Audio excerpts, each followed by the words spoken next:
I think the best evidence for it is ancient maps, which show the world as it looked during the last ice age. We're talking about maps that were drawn roughly between the 1300s and the 1700s.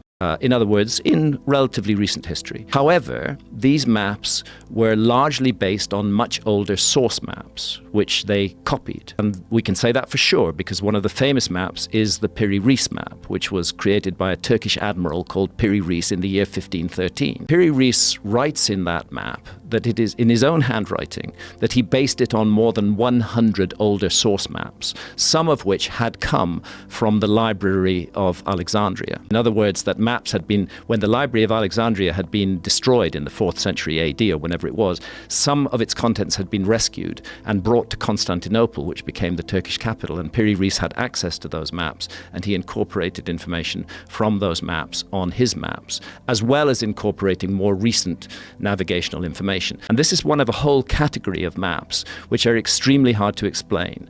All of them based on older source maps, now lost, all of them incorporating extremely precise relative longitudes and latitudes. Latitude is not that difficult a technological feat, but longitude is a difficult technological feat. Longitude involves a chronometer. It involves knowing the time at the place you began your voyage and the local noon as well, and calculating the difference between them. You need a chronometer that will keep accurate time at sea with the motions of a ship. And it's just a plain fact that our civilization did not invent such a chronometer until the late 18th century. Before that, we didn't know what longitude we were at, and ships were constantly sailing unexpectedly into coastlines that they thought were hundreds of miles further away. So the discovery of the technique to do longitude was a major civilizational advance. Its presence in maps based on much older source maps that actually show the world as it looks during the last ice age suggests that somebody during the last ice age was mapping the world and had mastered the technique of calculating